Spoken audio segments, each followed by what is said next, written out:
Glória a Deus. Graça e paz, gente.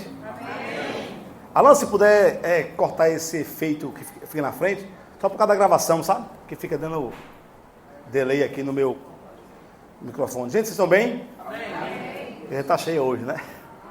Vamos orar, agradecer a Deus. Pai, nós queremos agradecer em nome de Jesus por estarmos aqui reunidos em Teu nome.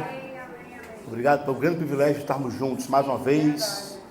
E nós queremos, Pai, na Tua unção disponível sobre o Teu povo, a unção coletiva, Pai, que se manifesta para que possamos resistir às obras das trevas, desfrutar da Tua presença, provar, Pai, das coisas espirituais. Nós temos fome e sede de Ti e desejamos crescer cada vez mais na graça e no conhecimento de Jesus Cristo. Muito obrigado pelo privilégio que temos de podermos, essa noite, cultuar o Teu nome e estarmos aqui nesse lugar. Esse lugar é um lugar de cura, um lugar de liberdade, um lugar de paz. Um lugar, Pai, onde o inimigo não vai ter prevalência. Nós iremos avançar com Tua palavra, com Teu propósito, com Teu Espírito e com Tua vontade. Receba toda a glória, em nome de Jesus. Amém. Amém, queridos? Amém. 2 Coríntios capítulo 5, versículo 21.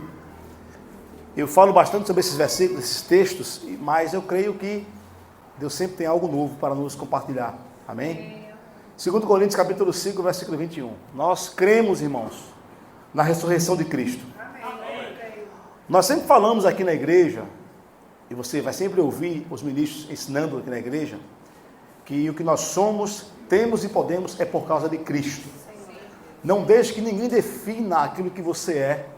Nenhuma pessoa, nenhum amigo, nenhum teólogo, nenhum pastor, nenhum ministro, ninguém da sua família pode definir quem você é. Somente Cristo é que define quem você é. Eu não estou falando que você não vai receber, logicamente, a palavra de Deus, que sai da boca de homens de Deus, não é isso a que estou me referindo, mas que muitas vezes nós determinamos aquilo que nós somos ou aceitamos aquilo que nós somos à luz da opinião dos outros. E nós sempre enfatizamos que Deus nos vê em Cristo Jesus. Nessa época nós celebramos a Páscoa, não é? E hoje seria o domingo da ressurreição, segundo a tradição cristã. Mas o fato é, irmãos, que a nossa vitória está na ressurreição de Cristo. Nós sabemos que Ele veio à terra cumprir um plano de Deus. Ele não veio aqui para Ele mesmo, ou por si mesmo. Tudo que Ele fez por mim e por você. E nós temos que aprender o que Cristo fez por nós para podermos nos beneficiar dessas realidades, destes fatos. O que Ele fez por nós, Paulo denomina como uma obra gloriosa, como uma herança gloriosa. E muitos reduzem a obra de Cristo apenas à salvação do inferno. O que é uma coisa maravilhosa. Todos nós somos salvos do inferno, graças a Deus, agora vamos para o céu. Mas Deus tem uma vida boa, uma vida abençoada para você viver aqui na terra. Tudo que Ele fez foi manifestar a vontade de Deus em meio às circunstâncias, em meio às situações. E você vê Jesus sempre agindo, demonstrando o reino de Deus e demonstrando a vontade de Deus. E nós temos uma frase que nós citamos no meio da palavra da fé, que é esta: eu sou o que a palavra diz que eu sou, eu tenho o que a palavra diz que eu tenho e eu posso o que a palavra diz que eu posso. Então você não é quem pensa que é ou o que as pessoas dizem que você é. Você é o que a palavra fala que você é. E às vezes nós temos que ser muito crente. Não bastava ser muito crente, bastava ser só crente, né? Mas como hoje ser crente é praticamente ficar remando contra uma teologia furada, que nega o poder de Deus, e nega as verdades espirituais que a palavra de Deus apresenta para nós, como fatos conquistados por Cristo na cruz do Calvário, que nós temos que desfrutar. Então é necessário que hoje se use esse superlativo, né? Você tem que ser crente de verdade, ou crente de fato, ou muito crente. Não chega a ser um super crente, mas você é um crente. A irmã Jeff chegando aí, ó. Acho que é a esposa do reverendíssimo Maicon. Maicon é meu convidado hoje aqui, gente. Estou com baixo com a gente. Homem de Deus, abençoado. Amém. Então vamos olhar para cá, gente. Temos que ser muito crente. Não super crente. Eu sei que o super crente foi um título dado a um livro de um pregador que não crê em nada da Bíblia e que usa a palavra de Deus para difundir incredulidade. Mas nós aqui usamos a palavra de Deus para imprimir fé nas pessoas, para que elas acreditem no que está escrito. E aqui, irmão, se você é crente, essa introdução, digamos assim, é para preparar você para essa bomba aqui, ó. Isso é bomba. Isso para teologia convencional, que prega a incredulidade, é uma bomba. Mas graças a Deus, irmãos, graças a Deus, que nós somos aquilo que a palavra diz que somos, amém? Amém. Diz assim, aquele que não conheceu o pecado, Jesus, ele, Deus, o fez pecado por nós. Olha que interessante. Cristo não conheceu o pecado, mas Deus fez Jesus pecado por nós. Ele não somente levou os seus pecados, o que seria algo maravilhoso, mas ele foi feito pecado. Ok? Para que ele foi feito pecado? Para que nele, fala comigo, nele.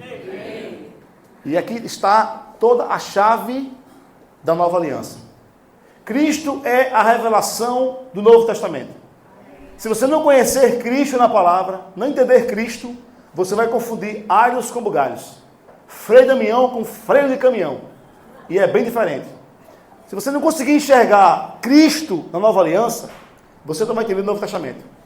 Você vai achar que você é um miserável pecador, um trapo de imundície, um pobre coitado, um rejeitado, um oprimido, e você vai ficar nesse ambiente de incredulidade, de auto-vitimismo, e não aceitar o que a palavra fala que você é.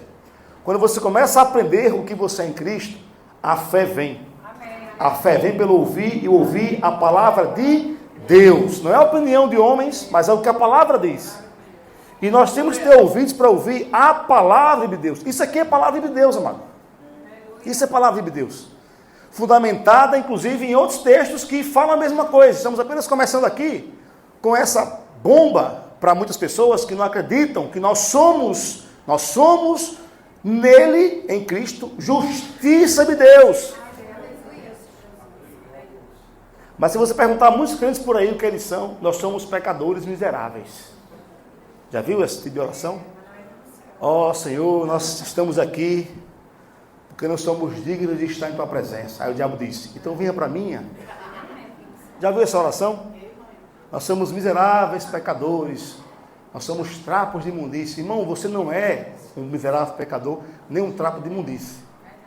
Eu nunca vi Paulo escrevendo uma carta e colocar assim na carta, aos pecadores que estão em Éfeso, aos miseráveis que estão em Corinto, aos trapos de imundície que se encontram em Tessalônica. Eu nunca vi. O que Paulo dizia? Aos santos, amados, fiéis em Cristo Jesus. Nunca esqueça isso, irmãos. Em Cristo Jesus. Sem ele você é um trapo de imundície. Você é pior do que a carniça. Sem Jesus. Sem Jesus. Você é pior do que a comida indiana. De rua, né? Acabou meu Red Bull, acabou minha graça. Mas vamos lá. Sem Cristo você não é nada. Verdade. Nunca esqueça isso. Ah, irmãos, que teologia é essa, né? Triunfalista. Não, irmãos, somos em Cristo. Amém. A glória dele é por causa dele. E Paulo diz em 2 Coríntios, capítulo 2, versículo 14. Graças, porém, a Deus, que em Cristo sempre nos conduz em triunfo. Amém? Aleluia. Aquele que não conheceu o pecado. Isso aqui é o que eu citei agora, né? Vamos voltar para 2 Coríntios 5, que eu tenho pouco tempo para ministrar hoje. Me autolimitei. Aquele que não conheceu o pecado, ele, Deus, o fez pecado. Aqui diz que Cristo foi feito pecado por Deus.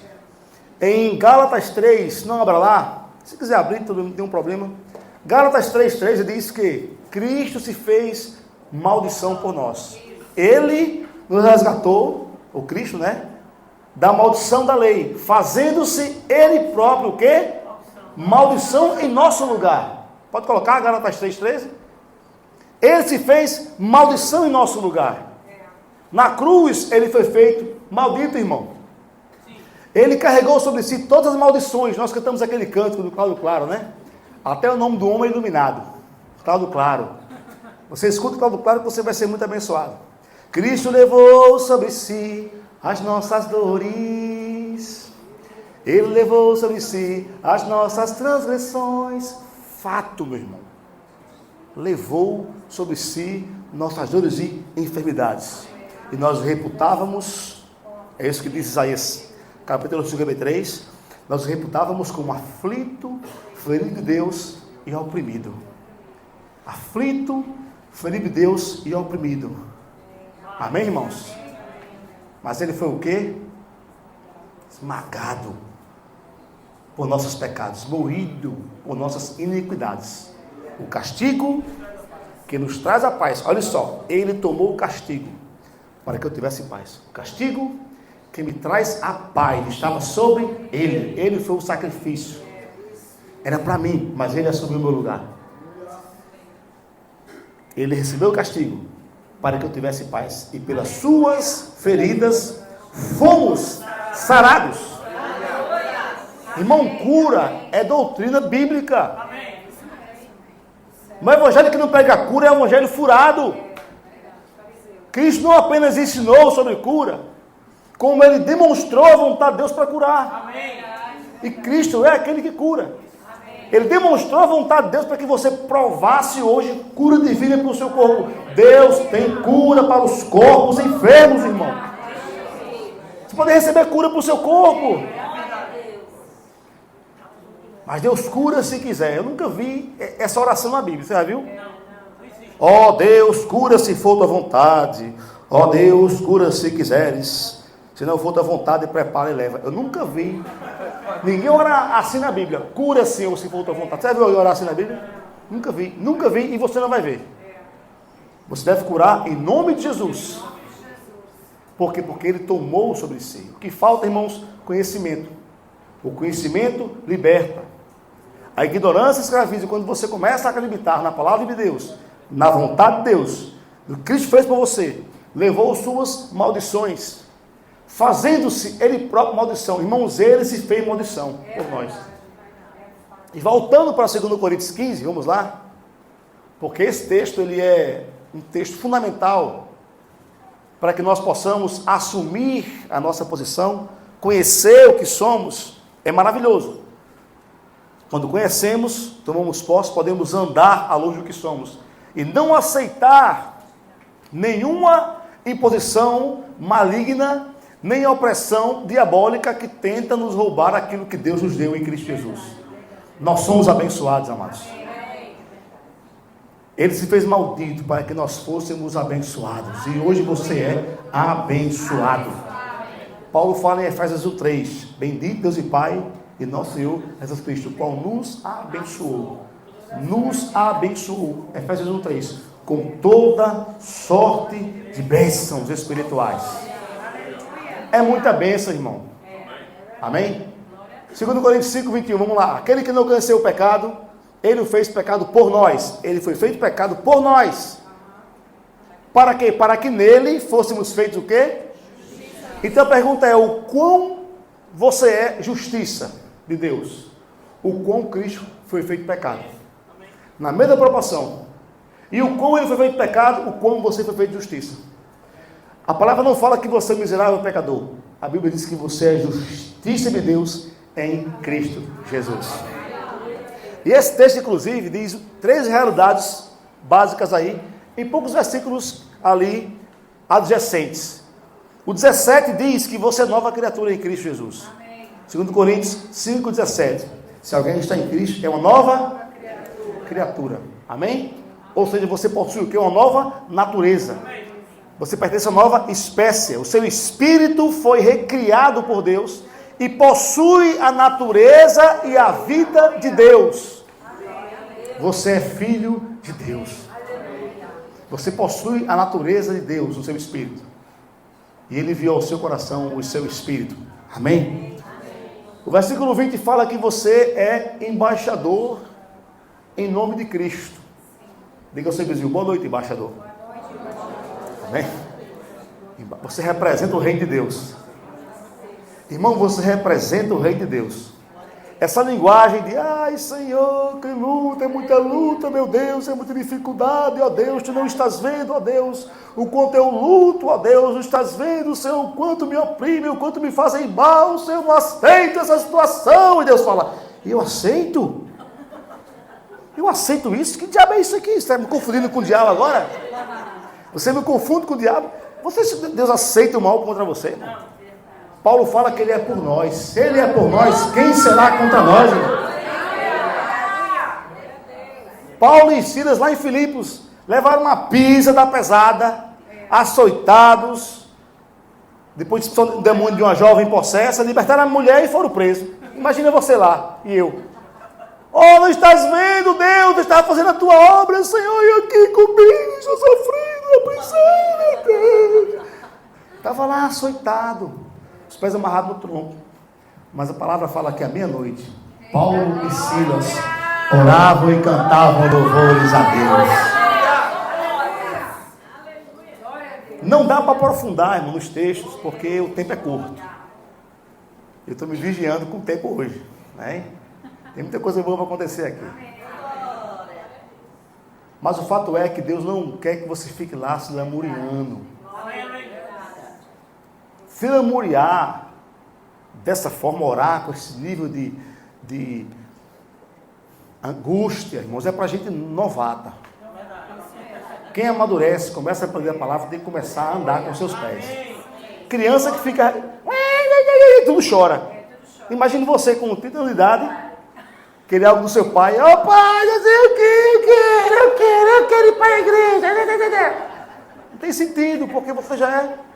Você espera que você já tenha uma certa maturidade. Verso 21 diz que você é a justiça de Deus. Nós somos o que a palavra diz que nós somos. Amém? Mas como você fala que é justiça, irmão? Se a palavra diz que não há justo nenhum sequer, né? Já, irmãos, eu estou falando para você, isso é o que teólogo famoso no Brasil diz. Desgraçadamente, essa é a opinião de muitos teólogos famosos no Brasil. Como é que você fala que é justo, que é justiça, se não há um justo nenhum sequer? Essa afirmação, irmão, está falando de alguém sem Jesus, não é com você, não. Amém? Paulo está combatendo a jactância do judeu, que por guardar a lei achava que ele era mais justo que os outros. Tratava o gentil como gentalha. Lembra de Kiko e da turma do Chaves? Gentalha, pronto. O judeu se achava superior ao gentil. Aí Paulo está mostrando que sem Jesus está todo mundo condenado. Não há nenhum justo. Amém? Romanos 3, né? 3:10. Quer ver só? Abre lá. Abre lá, por favor. Como está escrito? Esse é o versículo, irmãos, esse é o versículo que muitos teólogos usam para dizer que você não é justo. Eu sou um justificado pecador. Se você é um justificado pecador, você é um sujo limpo. Você é um limpo sujo. Ou você é justo ou você é um pecador. Irmão, deixa eu falar uma coisa para você. Pecador não é quem comete pecado. O que faz um pecador não é o pecado que ele comete, mas a natureza que ele tem. Você foi feito nova criatura.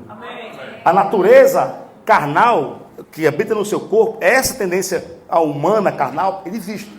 Mas seu espírito foi recriado. Se você morresse agora, você ia para o céu. Ó, que legal. Você acha que no céu entra pecador? Não. Meu irmão, hoje você está em Cristo Jesus. Hoje você é nova criatura. O que faz um pecador não é o pecado que ele comete, é a natureza que ele tem. Por exemplo, antes de Cristo, eu pecava e achava bom. Eu pecava e contava os pecados que eu fazia com o maior orgulho. Hoje, se eu pecar, é isso que Paulo diz, se pecar não é quando pecar, temos um advogado junto ao Pai. Pecar hoje para o crente é uma eventualidade. Quando eu peco, eu sei que eu pequei e não consigo permanecer naquela condição. Eu me arrependo do pecado que eu cometi. Ao contrário do que eu fazia antes. Por quê? Porque hoje, minha natureza é justa. Amém?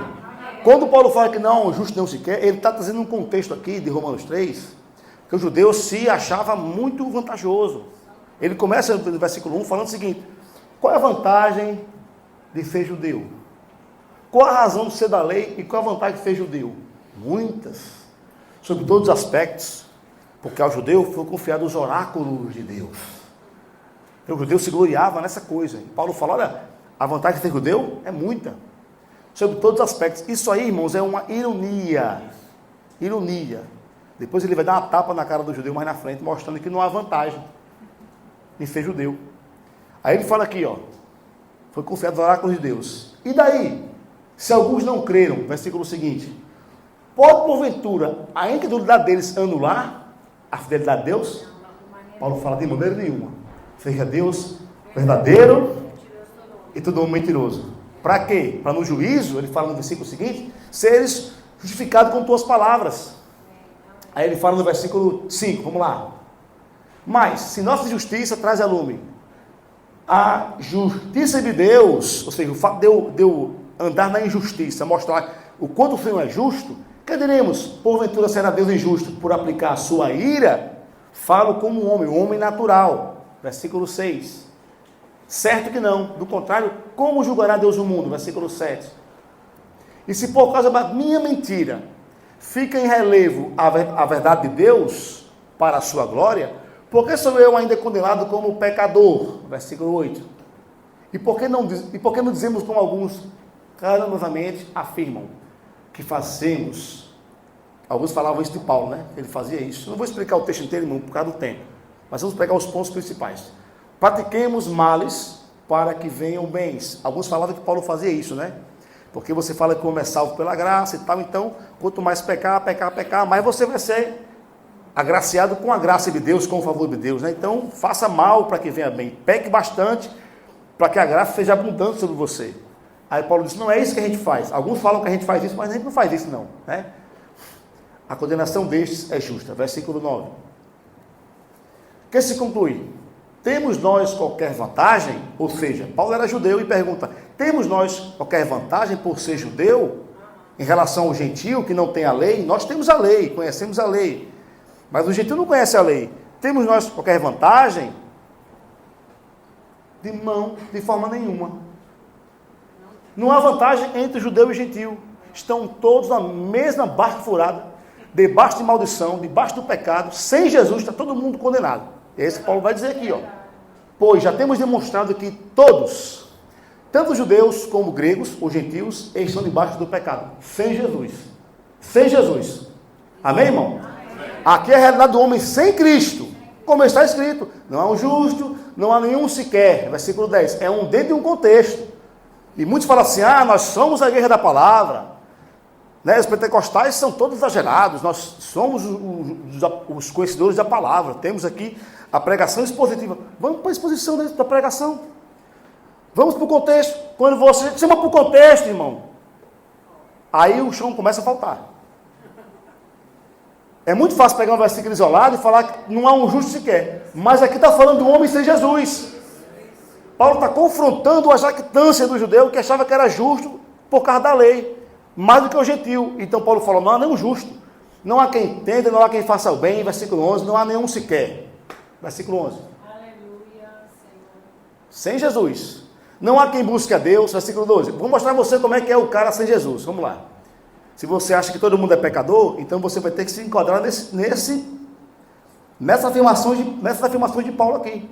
Paulo diz, todos se extraviaram sem Cristo, logicamente, e a uma se fizeram inúteis. Está falando com você? Não, você não é inútil. Não há quem faça o bem, não há nenhum sequer. Está falando de você? Não. Versículo 14. A garganta deles é sepulcro aberto. Está falando de você? Com a língua, urro de engano. Veneno de víboras está nos seus lábios. Tem alguma cobra aqui, não? Tem alguma cobra? Não, né? Ele está falando da natureza do homem sem Cristo, homem perdido, debaixo do pecado. A boca eles têm cheia de maldição e de amargura. Eles conheceram, versículo 15, vamos lá. São os seus pés zelosos para derramar sangue, versículo 16. Vamos seguindo. Os seus caminhos a destruição e miséria. Desconheceram o caminho da paz. Não há temor de Deus diante dos seus olhos. Ponto. Esse é o diagnóstico desgraçado do homem sem Jesus. É a realidade espiritual do indivíduo sem Jesus. Versículo 19. Agora vai falar a continuação aqui, o seguinte. Ora, sabemos que tudo que há na lei, olha só, está falando de homem debaixo da lei, diz aos que vivem na lei, para que, o diz, né? Para que se cale toda a boca e todo mundo seja culpável perante Deus. Está todo mundo condenado. Cala a boca todo mundo. Está tudo debaixo de condenação. Judeu, gentil, quem for, está debaixo de condenação. Versículo 20. Por quê? Visto que ninguém será justificado diante dele por obras da lei. Em razão de que pela lei vem o quê? Vem o pleno conhecimento do pecado. Ou seja, a lei não foi dada para salvação. A lei de Moisés não foi dada para justificar o homem, mas para apontar o seu pecado, mostrar que ele era um pecador, desgraçado, miserável, precisava de um salvador. Amém? Agora vamos aqui para o verso 21. Verso 21, vamos lá. Mas agora quando? Em Cristo, irmão. A nova aliança em Cristo. Uma nova realidade. Mas agora sem lei. Graças a Deus. Amém, Jesus. Ao contrário do que ele vem falando até agora, se manifestou a justiça de Deus, testemunhada pela lei e pelos profetas. Qual a justiça de Deus? Justiça de Deus mediante a fé, aleluia, fala mediante a fé em Jesus Cristo. Aí ele fala aqui, ó, para todos, é aqui que vale, está em Cristo, não é a lei, para todos, judeus e gentios, e sobre todos que creem. Por quê? Porque não há distinção. Está todo mundo igual, debaixo da condenação, judeu e gentil. Porque todos pecaram, irmão. Olha o contexto. Aí, o grande teólogo pega esse versículo 23 e fala assim, irmão, a Bíblia fala que todos pecaram e carecem da glória de Deus. Aqui está falando de todos pecaram, irmão, sem Jesus. Estão todos debaixo de condenação. Todos precisam de Jesus porque todos pecaram. Não há distinção. A justiça é para todos, sobre todos que creem, porque todos pecaram. Não está falando que você é um pecador usando esse versículo como base, não, irmão. É o contrário. Ele diz, volta lá 22, já vi. Que a justiça de Deus é mediante a fé, não é por causa da lei. Em Cristo Jesus, para todos e sobre todos que creem, porque não há distinção. Todos pecaram. Está todo mundo debaixo de condenação. Sem Jesus. Verso 23. E carecem da glória de Deus. Todos pecaram. Outra versão diz, e foram destituídos da glória de Deus. Outra versão diz, e caíram da glória de Deus. O homem sem Cristo, debaixo do pecado, ele caiu da glória de Deus. Mas em Cristo, o homem é restaurado à glória de Deus. Verso 24, sendo justificado. Irmãos, graças a Deus que o texto não para no verso 23. Não param, todos pecaram. Todos pecaram, mas sendo justificado gratuitamente. Então, quem pecou, os que pecaram são justificados de graça. Por sua graça, mediante a redenção. O que é redenção? É o pagamento, o preço pago. Jesus pagou o seu preço. Mediante a redenção que há em Cristo Jesus. Vamos lá? A quem Deus propôs o seu sangue como propiciação mediante a fé para manifestar a sua justiça por ter Deus, na sua tolerância, deixado impunes os pecados anteriormente cometidos. Onde está, pois, a vossa jactância? Antes ele fala assim, tendo em vista a manifestação da sua justiça no tempo presente, amém? Para ele mesmo ser justo Deus e justificador daquele que tem fé em Jesus. Não é do que Deus guardava a lei. É de quem tem fé em Jesus. É a fé em Cristo que faz você justo. Amém? Aí ele pergunta ao judeu, onde está a vossa jactância? Onde está o vosso motivo de orgulho? Você não ficava dizendo que era os tais porque guardavam a lei, que o gentio estava perdido porque vocês tinham a lei e vocês estavam salvos? Onde está a vossa jactância? Foi de todo excluída. Por qual lei? Das obras? Não. Pelo contrário, pela lei da fé. Concluímos, pois, versículo seguinte, que o homem é justificado pela fé, independentemente das obras da lei. É pela fé que você é justo. Pela fé você não é um pecador. Pecador é o homem sem Cristo, debaixo do pecado, debaixo da maldição da lei. Mas Jesus fez maldição para que você fosse abençoado. Deus fez ele pecado, porque existia um escrito de dívida que era contra você na lei. Paulo fala em Colossenses 2, versículo 14, que ele cancelou o escrito de dívida que era contra nós, que constava de ordenanças, o qual nos era prejudicial. Ele removeu inteiramente, encravando na cruz, e disse: está pago.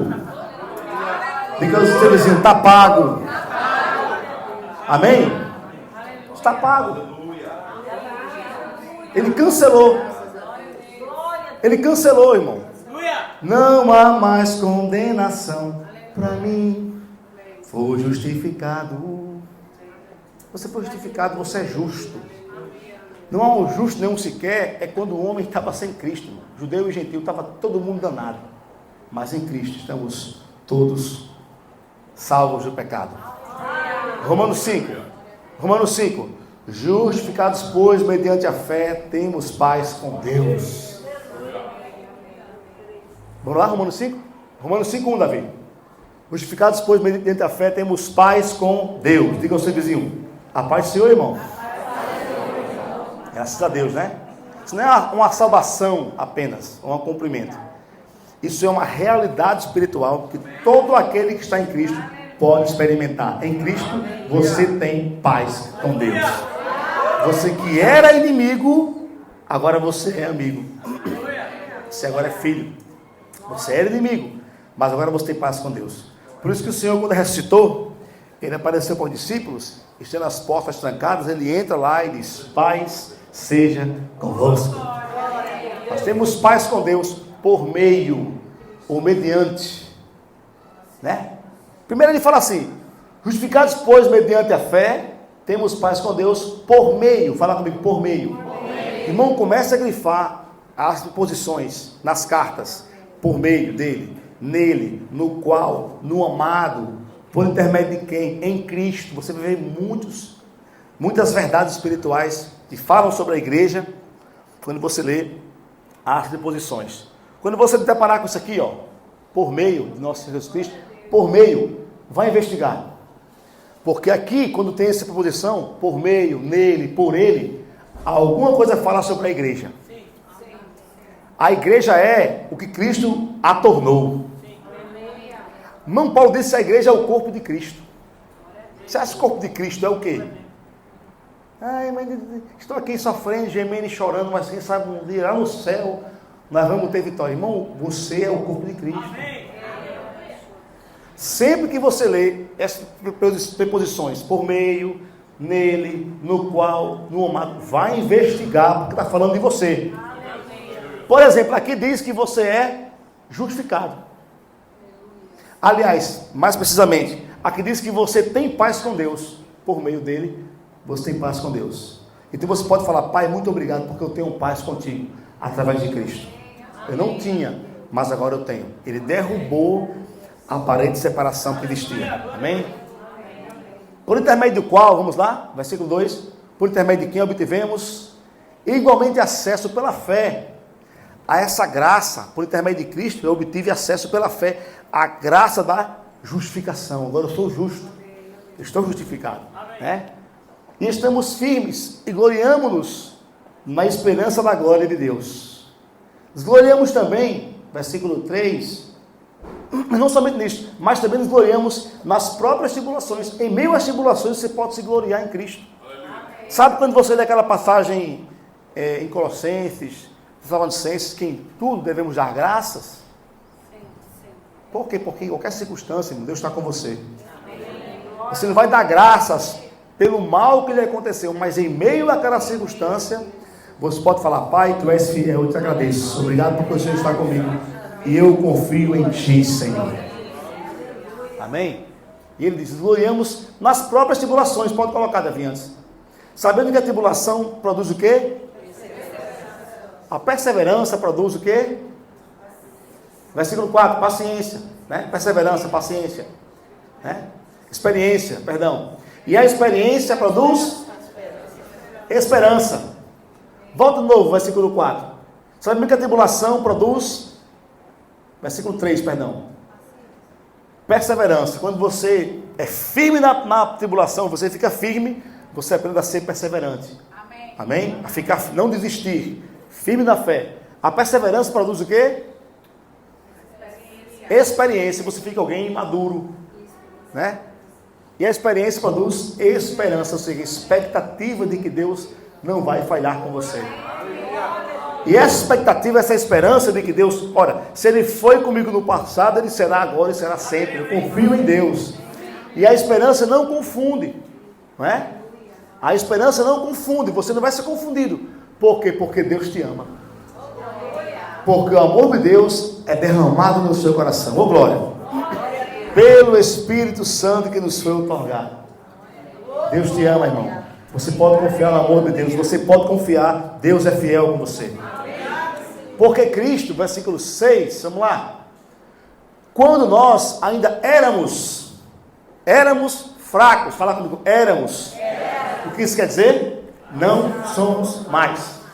Amém? Ah, se eu sou tão fraquinho, pobre pecador. Éramos fracos, morreu ao seu tempo pelos ímpios. Dificilmente, versículo 7, alguém morreria por um justo. Mas pode ser que por um bom, alguém se anime a morrer. Pô, o cara é bom, vale a pena morrer por esse homem. Pelo pecador não, mas pelo um bom, alguém vai se animar, vale a pena morrer. É difícil, mas alguém vai querer morrer por um bom. Só Cristo morreu pelo mal. Ele vai dizer no versículo 8, olha só. Mas Deus prova o seu próprio amor para conosco, pelo fato de ter Cristo morrido por nós, sendo nós ainda, outra versão diz, quando nós éramos pecadores, escravos do pecado. Você era escravo do pecado. Agora você é um servo da justiça. Amém? Eu sei que pessoas pegam um texto de Romanos 7, quando Paulo fala, miserável homem que sou, o bem que quero fazer não faço, o mal que não quero esse faço, mas todavia, quando quem faz nos problemas do pecado que habita em mim, o cara lê Romanos e não entende. Quando Paulo fala com o judeu, com o gentil, com o homem sem Cristo, quando ele se coloca numa analogia, representando o homem debaixo da lei, que sofria e queria servir a Deus, mas encontrava nos seus membros uma lei e guerreava contra a lei da sua mente. Então Romanos 7 não está falando do homem, pelo menos a partir do versículo 7, não está falando do homem em Cristo. Paulo está falando, ou fazendo uma analogia, de um homem que vive debaixo da lei, tomando como experiência a sua própria experiência de debaixo da lei que ele viveu. Isso aí a gente pode até chegar lá se der tempo, que eu acho que não vai dar, mas tudo bem. Romanos 5 vai ajudar bastante. Vamos lá, Romanos 5, 8, vamos lá. Então,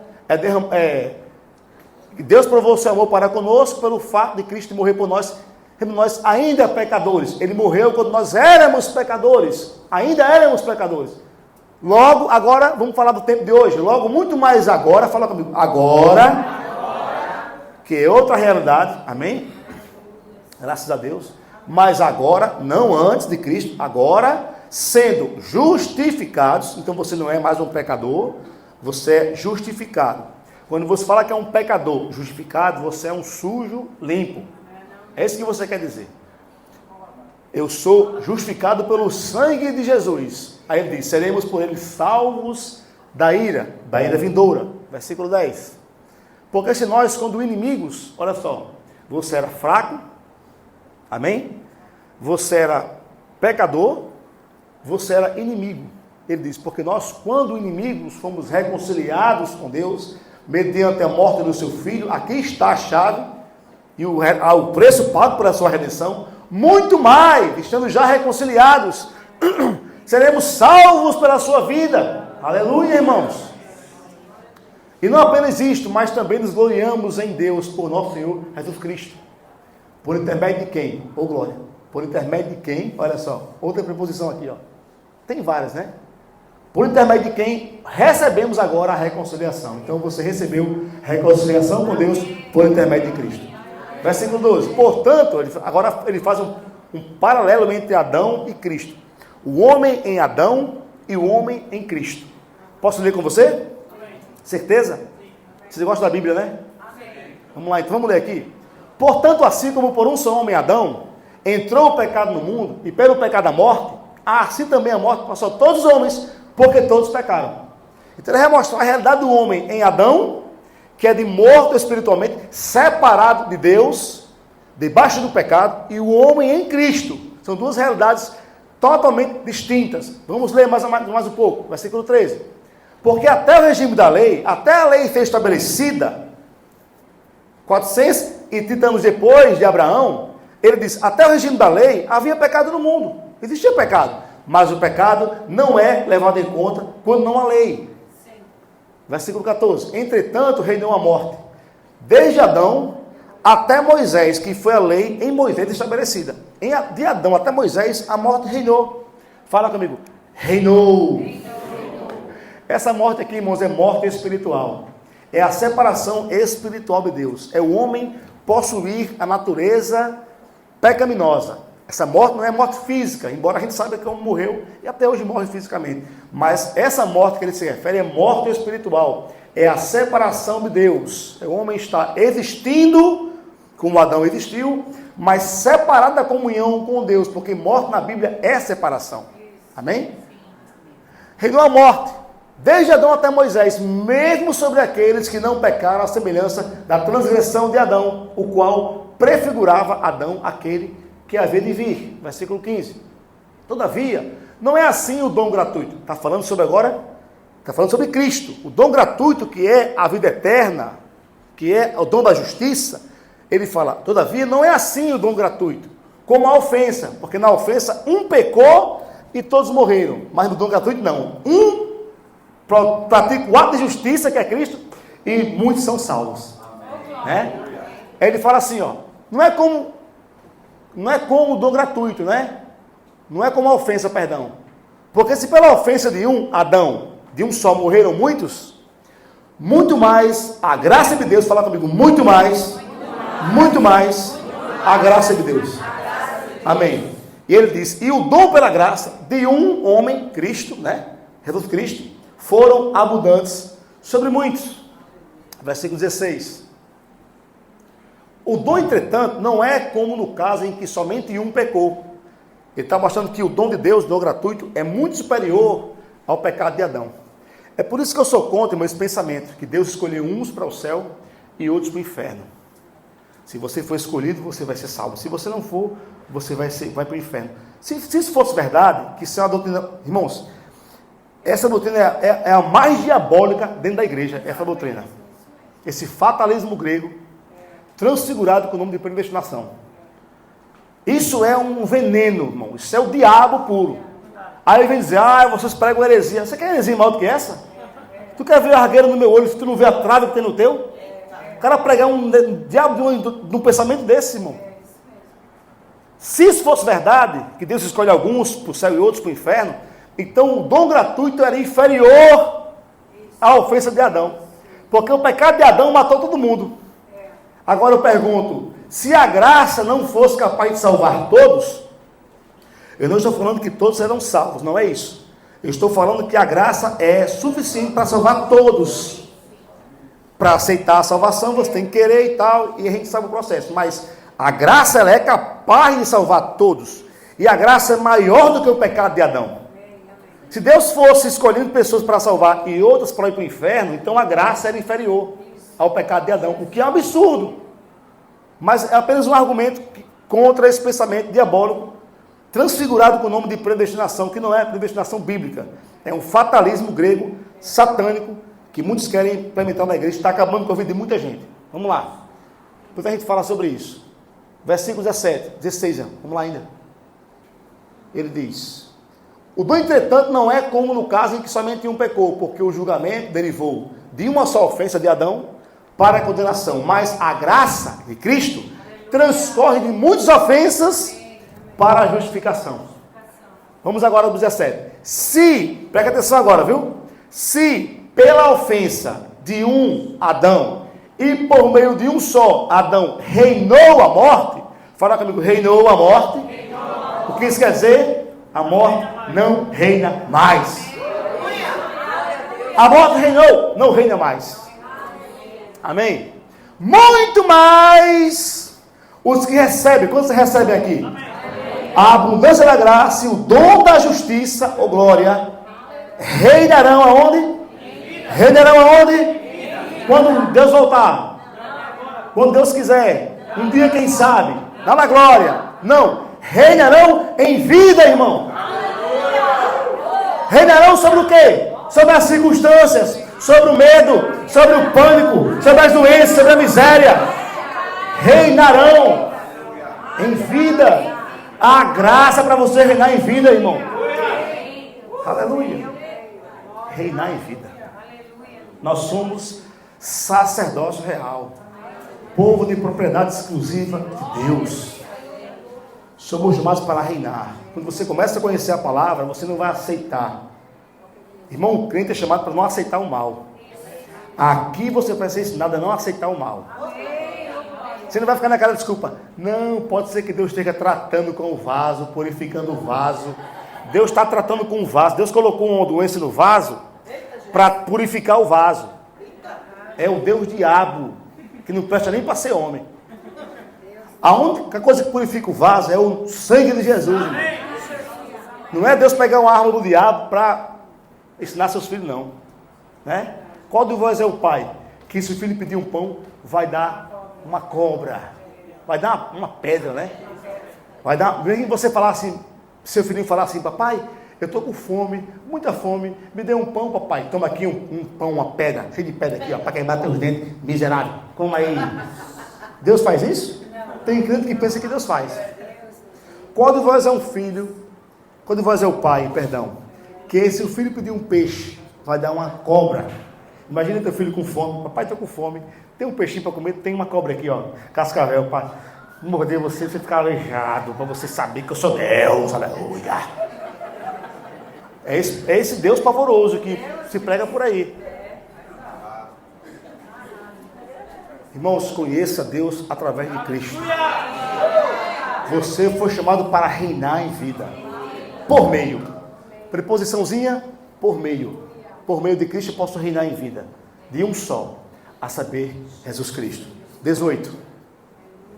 Pois assim como por uma só ofensa Adão veio o juízo sobre todos os homens para a condenação, assim também, da mesma forma, por um só ato de justiça, Cristo se entregando por nós, sendo feito pecado. Amém, irmãos? Veio a graça de Deus sobre todos os homens para justificação que dá vida. Aí ele conclui com chave de ouro falando o seguinte: porque como pela desobediência de um só homem, Adão, muitos se tornaram pecadores, é assim que está escrito? Assim também, por meio da obediência de um só, Cristo, muitos se tornarão justos. A diferença entre pecadores e justos: em Adão você é um pecador, em Cristo você foi feito justo. Eu vou repetir: em Adão você é um pecador miserável, em Cristo você é justiça de Deus, você é justo. Aleluia. Versículo 20, vamos lá. Sobreveio a lei para que avultasse a ofensa, ou seja, a lei foi estabelecida para que o pecado fosse revelado. Havia pecado no mundo, mas ninguém identificava o pecado porque não havia legislação que definisse o pecado. Aí Paulo fala: a lei veio para que a ofensa, o pecado fosse revelado, fosse avultado. Mas, porém, entretanto, todavia, onde abundou o pecado, superabundou a graça. Onde abundou o pecado na sua vida, meu irmão, a graça superabundou. A graça superabundou. A graça, irmão, superabundou. Você é perdoado. Você é perdoado. Versículo 20. 21, perdão. A fim de que, como o pecado reinou, fala comigo, reinou. Isso quer dizer o quê? Não reina mais. Você não é escravo do pecado, você é um servo da justiça. É o que Paulo fala no capítulo 6. Como o pecado reinou pela morte, não reina mais, assim também reinasse a graça pela justiça. Ô glória! O que reina na sua vida hoje? A graça pela justiça. Não mais o pecado, a graça. Mediante Jesus Cristo, o nosso Senhor.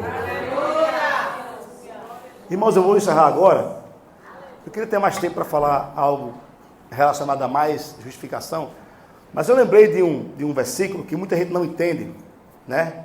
E se engasga, porque não entende o que a palavra está dizendo. Que é aquele versículo que fala assim: se dissermos que não temos pecado nenhum, nos enganamos, e a verdade não está em nós, né? Então eu não posso falar que não tenho pecado, porque a palavra fala que nós temos pecado. Vamos lá, vamos terminar com esse texto rapidinho. 1 João, vamos explicar e espantar essa vaca sagrada aqui, do meio da igreja. 1 João, versículo 1. Eu vou ler aqui o versículo que o pessoal adora, né? Irmão, tem pregador que fica procurando na Bíblia dúvida, para deixar você duvidoso da palavra. Eu chamo de pregadores da justificativa do fracasso. Eles pregam o justificativo do fracasso ao invés de levar você a crer na palavra de Deus. Vamos lá. Vamos ver o versículo 8. Versículo 8, bora lá, vamos para a bomba logo ali. Versículo 8. Olha o versículo 8, presta atenção. Se dissermos que não temos pecado nenhum, a nós mesmos nos enganamos, e a verdade não está em nós. Versículo 10, vamos lá.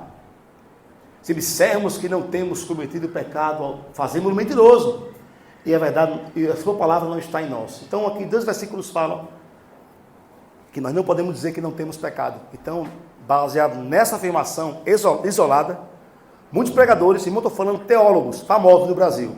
Está vendo, irmão? A Bíblia fala que não há um justo nenhum sequer. A Bíblia diz que todos os pecados estão separados da glória de Deus. A Bíblia fala também que se dissermos que não temos pecado nenhum, fazemos Deus mentiroso. Então você é um pecador miserável. Você tem pecado, você não é justo. Só que aqui, irmãos, eu vou explicar para você a moral da história, para você ler comigo com o olhar certo. Amém. João está falando o seguinte: quando você pecar, você não pode falar que não pecou. Eu vou repetir. O que João fala é o seguinte, eu vou explicar para você no contexto. Quando você pecar, se você pecou, não fale que não pecou. Se você pecou, não fale que não cometeu o pecado, porque você peca. Agora existe perdão para você. Mas se você pecar, não fale que não pecou. Ele não está dizendo que nós temos pecado, porque todos pecamos e temos pecado 24 horas por dia. Não é isso que ele está falando. Eu já vi um pregador, inclusive, não vou nem dizer o nome, eu queria dizer o nome, mas não vou dizer não. Eu novinho na fé, estava numa escola bíblica lá, em tal lugar. Aí o pregador, era a escola de vocês lá, mas você não tem culpa disso não, viu? Para ninguém achar que é o verbo, né? Mas é na Vitória Cristã mesmo. Eu estava lá novinho na fé, rapaz, mas eu esperto, sempre ficava esperto. Aí o pastor falou assim: quem foi que não pecou aqui hoje? Aí eu levantei a mão, ó. Eu lembrava que tinha pecado. Irmão, se você não, se a tua não te acusa, tem gente que fala assim, ó, queremos a Deus pedir perdão pelos pecados conscientes e inconscientes. Não há pecado inconsciente não, bonitão. Todo pecado é consciente.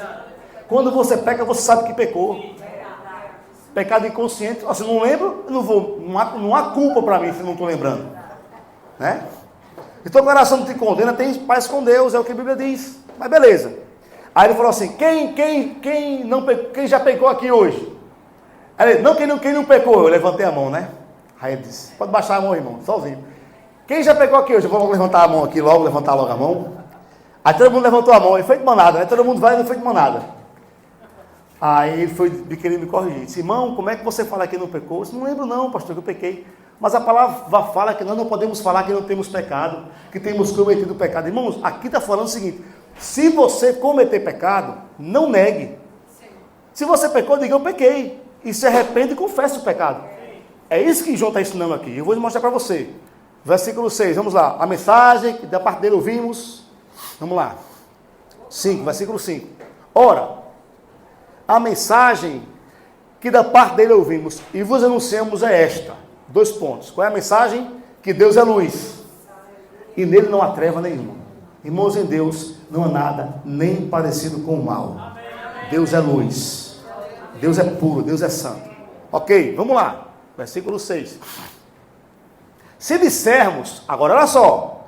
Se dissermos que mantemos comunhão com Ele e andarmos nas trevas, mentimos. O que isso quer dizer? Eu digo, não, eu estou em comunhão, em comunhão com Deus, mas está andando nas trevas. Se você faz isso, diz que tem comunhão, mas você anda nas trevas, você está mentindo e não está praticando a verdade. Ponto. Mas, ao contrário, versículo 7, se você andar na luz, se porém, ao contrário do versículo 6, andarmos na luz, como ele está na luz, nós mantemos comunhão uns com os outros, amém? E o sangue de Jesus Cristo, seu Filho, nos purifica de quê? De quantos? Quase todos. Poucos. Alguns. O que é todo? Vamos fazer um curso de teologia para saber o que é todo. Não no grego todo. O que é todo? É todo. Se você anda na luz, ele nem fala de pedir perdão para começar a conversa. Porque se você anda na luz, irmão, o irmão Reagan dizia assim, há uma purificação automática dos pecados. Você não vai ficar neurótico, pai, pequei, perdão, olha para a mulher, ai, perdão. Se você dispõe a andar na luz, haverá um perdão contínuo, fluindo sobre a sua vida. Aí ele volta a falar do indivíduo que mentiu. Tenho comunhão com Deus, eu tenho comunhão com Deus, mas estou no pecado. Aí ele fala aqui, ó, mas se você disser que não tem pecado nenhum, ao invés de andar na luz, há uma relação forte entre o versículo 6, 8 e 10, sim, que fala a mesma coisa.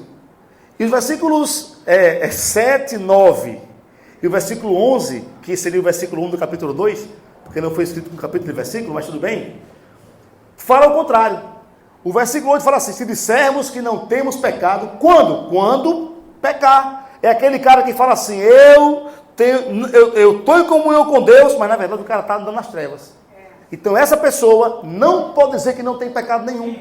Se ele disser, ele diz, até nós, né, nos enganamos. E a verdade não está em nós. Não podemos negar o pecado. Se pecar, diga, eu pequei. Eu reconheço o pecado.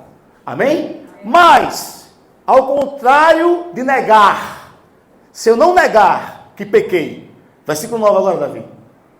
Se confessarmos, em vez de negar os nossos pecados, ao invés de ficar negando, mentindo, não praticando a verdade, ele é fiel e justo para nos perdoar os pecados e nos purificar de quanta justiça?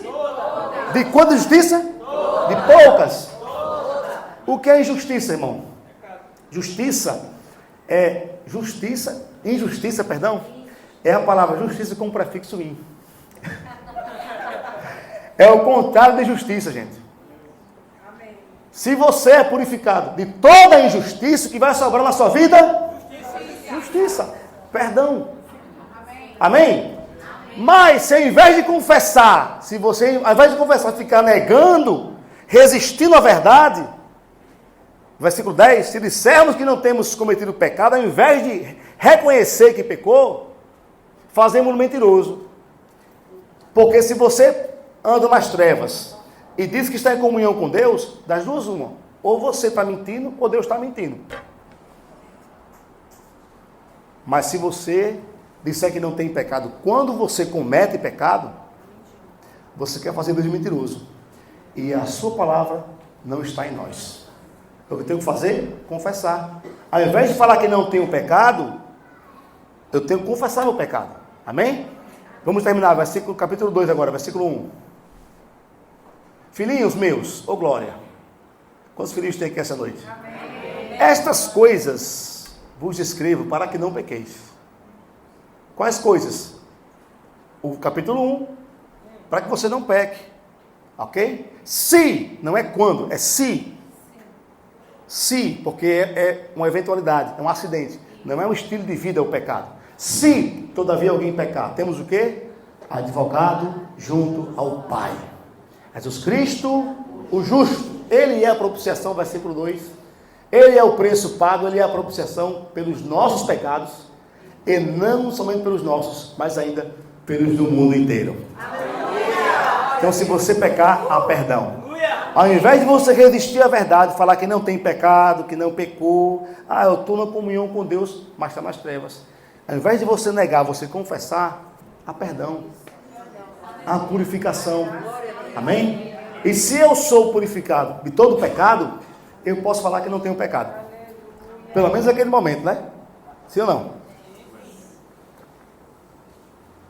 Então não use 1 João capítulo 1, versículo 8 e 10, para dizer que você tem pecado e você é um pecador. Não está falando disso. Se você errou, reconheça. Vamos orar? Pai, nós queremos reconhecer a Tua presença, Pai, unção, revelação, graça e manifestação em nosso meio. Obrigado pelo Teu Espírito que está falando a cada coração e agindo, Senhor. Quando Sua palavra é ministrada, Pai, pessoas são curadas, pessoas são fortalecidas, são animadas, são revigoradas, Pai. O Senhor fortalece, Pai, o nosso corpo. O Senhor traz saúde para o nosso corpo. E muitas convicções erradas são dissipadas. Nós aprendemos que em Cristo nós somos abençoados e podemos desfrutar de uma vida abundante. Jesus disse: eu vim para que tenham vida e tenham em abundância. Abundância significa todas as áreas supridas, Senhor. Quanto mais conhecemos Tua palavra e usamos nossa fé, Pai, e nos opomos às convicções equivocadas que tentam estabelecer o mal na nossa vida, Pai, mas abraçamos a verdade e dizemos que somos aquilo que a palavra diz que nós somos. E nós somos sarados, somos livres, Senhor, de toda maldição. Nós passamos a provar das manifestações espirituais, das realidades espirituais, dos fatos conquistados por Cristo. E temos um futuro abençoado também, Senhor. Nós podemos ver dias felizes, se estivermos ligados a Ti, Senhor, nos apegarmos a Ti com amor. A palavra diz que, porque a mim se apegou com amor, eu o livrarei. Há livramentos para aqueles que se apegam ao Senhor com amor, Pai. O Senhor colocará a salvo porque Ele conhece o Teu nome, Ele conhece a Ti. Nós queremos conhecer a Ti, Senhor. Nós queremos conhecer a Tua palavra. E obrigado, Pai, porque hoje iremos celebrar a ceia do Senhor. E eu creio, Pai, que a ministração da ceia vai nos trazer também entendimento das Tuas verdades, Senhor. Estamos numa festa, estamos na festa da redenção. Não estamos num funeral. Hoje não é um dia triste para nós, mas um dia de muita alegria, Pai. Porque nós acreditamos que Cristo ressuscitou. E porque Ele ressuscitou, nós ressuscitamos juntamente com Ele, estamos assentados com Ele nos lugares celestiais, como diz Efésios 2,6. A nossa posição, Pai, é de triunfo, juntamente com Cristo. E é nessa fé que nós iremos avançar em Ti, Senhor. Muito obrigado pelo que já aconteceu na vida do Seu povo e por aquilo que vai acontecer, Pai. Coisas novas, coisas boas. Somos chamados para andar em novidade de vida, a provar Tua presença, Pai. A viver para Ti, Senhor, e ver Tuas manifestações todos os dias. Boas novas chegando até nós, Pai. Aleluia. Boas novas, Senhor. Porque o nosso Deus reina para sempre. Em nome de Jesus. Amém. Glória a Deus. Amém, irmãos? Glória a Deus.